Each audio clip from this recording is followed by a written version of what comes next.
Hi guys, it's reaction time. Before I get on to reaction, I just want to say, hope you had a great Christmas. The Christmas tree is lit up in the background there. Never does it justice on the videos though. It really looks nice to me anyway. But there you go.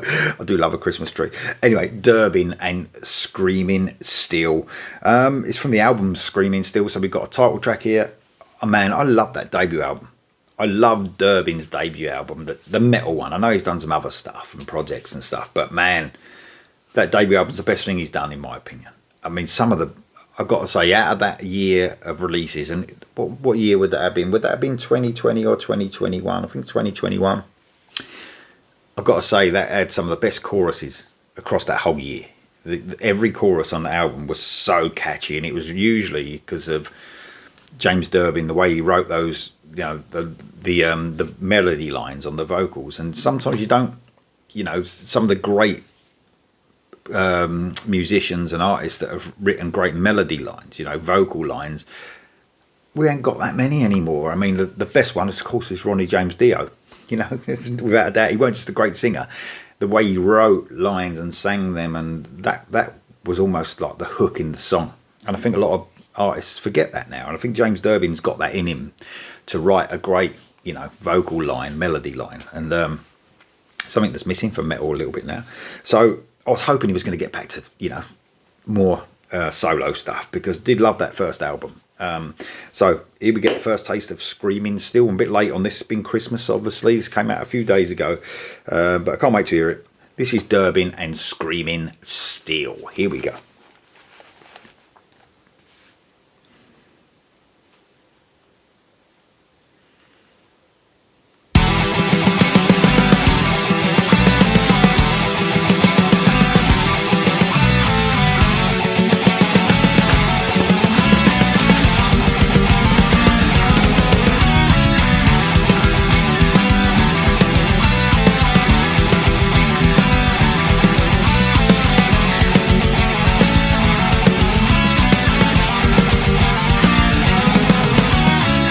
A world brought to its knees, vengeful it waits, far and beneath, forced to endure evil that leads.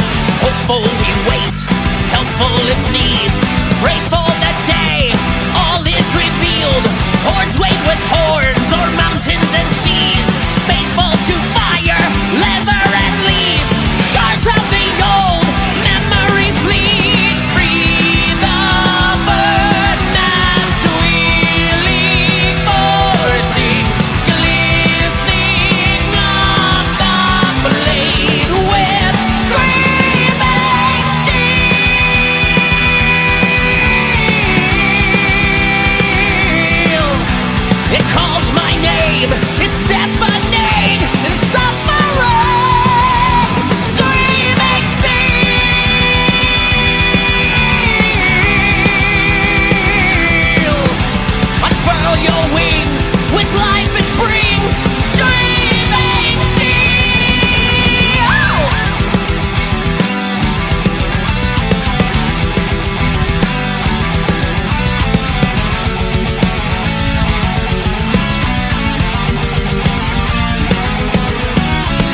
Of all, it metal awaits. Take no prisoners, our undying faith, everlasting light, long after decease.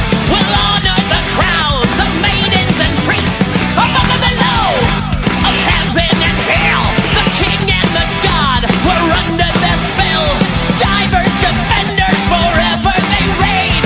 Hallowed be thy name. Breathe the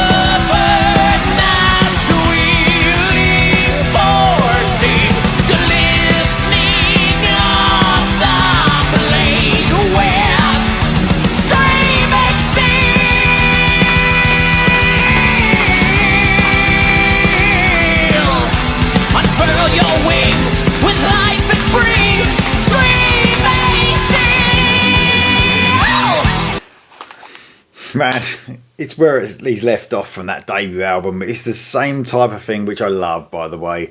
And he nailed it on the vocal melody again on that chorus, man. And that's what I'm saying. Where this guy's got such a great voice. where he can sing anything. I mean, he can just reach the heavens, can't he? He's just got one of those naturally high voices. So his voice becomes the main hook. And that's so cool. I mean, when he just shouted out "Screaming Still," it's only 2 words, but where he can, like, you know, sing high and he can sort of hold those notes, you know, which great vocalists can do, that's the hook of the song. And that's what made the album stand out, the last one. And it's the same thing here.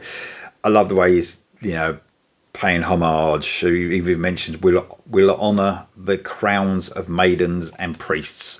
And you've got to say, I mean, man, there's a lot of influence here, which he's not, obviously, he's really, you know, wearing the influences on the sleeve, like he did on the first album, you know, very priestly, very maiden. This one, particularly maiden, I would say, almost going right back to the beginnings of Maiden. This is something you would hear on maybe the first 2 albums with Di'Anno, you know, especially maybe the first album even. It's got that feel, that stripped back sort of feel as well that the first Maiden album had. I know that Steve Harris is not, you know, completely happy with the production on that first Maiden album. I haven't actually got a problem with it. I think it's fine. Maybe the bass could have been up in the mix a little bit, but I'm digressing. But it has a feel of that, you know, right back to the origins of new wave of British heavy metal to me. And hopefully that, you know, I think that's probably what Durbin's going for. You know, it really does sound like a new wave of British heavy metal song. It really does. I love the way he's dressed, man. I mean, he's really... yeah, fucking spikes on the fucking...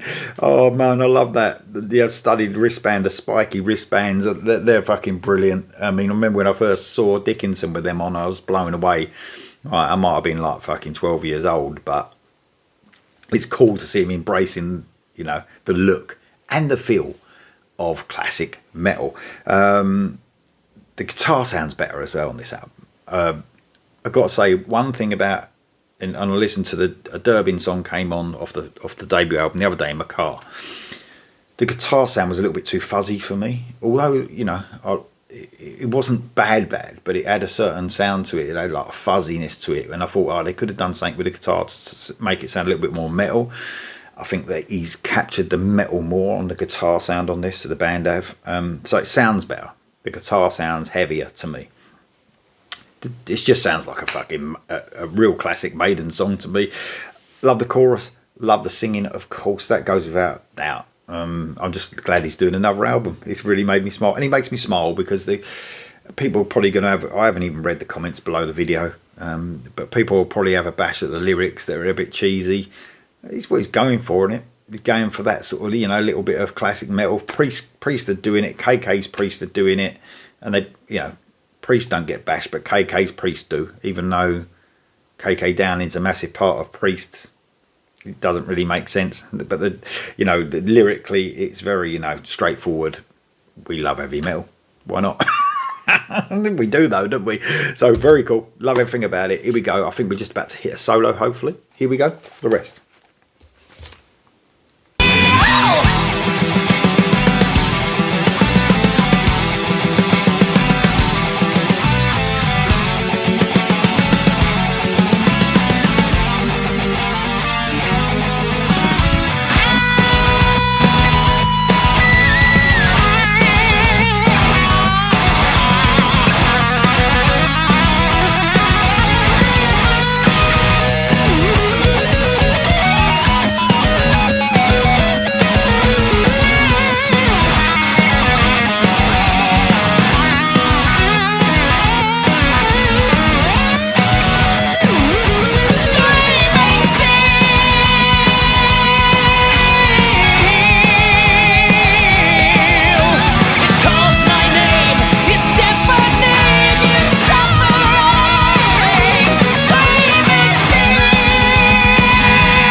Loads of fun, loads of really cool, talented musicians across this. The solo just proved that. What a well-written solo that was. Everything about it was melodic in that solo. brilliant solo, just broken up into parts of classic metal solo guitarists and sort of almost paying homage to the best in metal as well during the solo. But a very cool song. That's the second song on the album, actually. Made of Metal is first. Just look at the track listing. Look at some of these titles. I love them. Made of Metal, Screaming Steel, Power of the Reaper, Tear Them Down. It just sounds metal. It just breathes metal. I love it. What do you reckon that, guys? That was Durbin. That was Screaming Steel, the first single off the new album. It's out later next year, so it probably is a date of the album. I haven't looked into that, but another one to look forward to. What do you reckon, guys, of that? In the comments below, and I'll see you soon.